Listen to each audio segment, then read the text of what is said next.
Assalamualaikum warahmatullahi wabarakatuh. Selamat pagi, siang, dan malam teman-teman semua.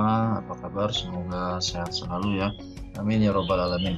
Pada sesi video kali ini saya hanya ingin menyampaikan surat edaran terbaru mengenai perubahan PMK 86 yang berubah menjadi PMK 110.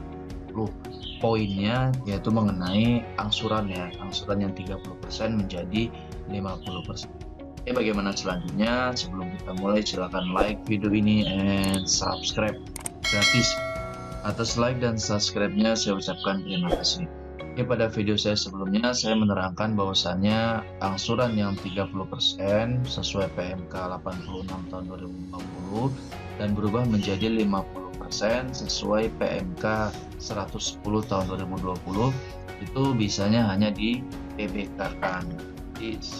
Kelebihan angsuran 20%-nya bisa kita PBK-kan ke masa selanjutnya.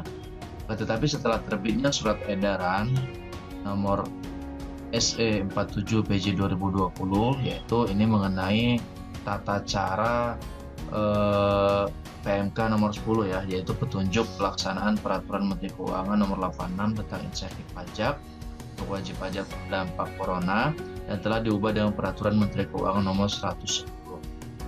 Jadi di SE ini menjelaskan tata cara semuanya dari PPh 21 TP, PPh 22 impor, PPh final UMKM, dan termasuk angsuran 30% menjadi 50%. Bagaimana caranya?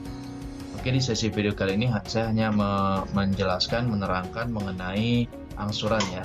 Teman-teman bisa lihat sendiri, bisa download di Google SE 47 PJ 2020. Ini poinnya seperti ini ya. Nah, ini ruang lingkupnya banyak ya, tata cara 21 DTP, tata cara 22 impor, segala macam banyak. Dan poin kita kali ini yaitu mengenai angsuran 25 ya. Itu terdapat di halaman 16.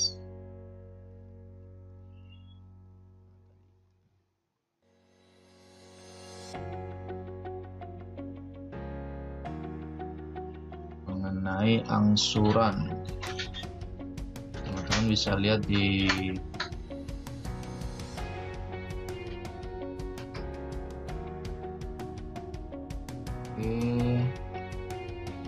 scroll dulu. Nah,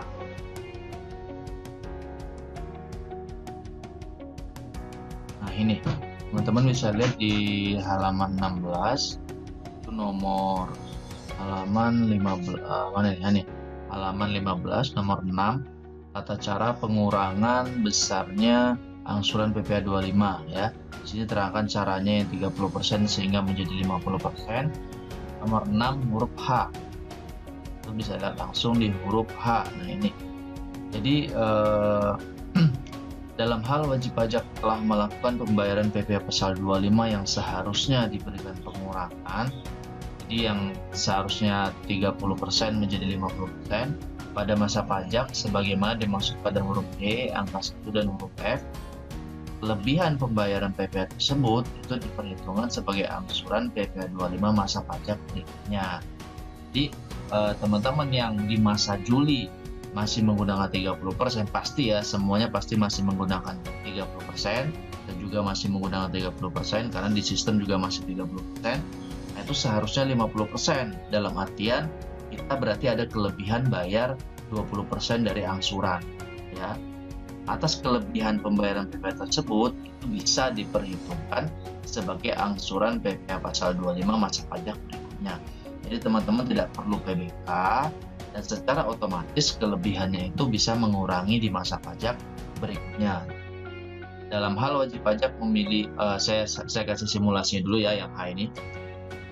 Semisal teman-teman angsurannya setiap bulan itu 1 juta, dapat potongan 30%, berarti potongannya adalah 300.000, berarti yang disetor ke negara adalah 700.000. Nah, seharusnya pada masa Juli itu bukan 700.000 karena kan 50%, berarti yang harus disetor adalah 500.000, sedangkan yang terlanjur kita setor adalah 700.000, berarti selisihnya 200.000. Nah, selisih 200.000 tersebut bisa dikreditkan di masa berikutnya. Jadi masa berikutnya teman-teman kan bayar 500.000 karena 50%. Nah, karena ada kelebihan bayar 200.000, ya teman-teman cukup membayar 300.000 rupiah.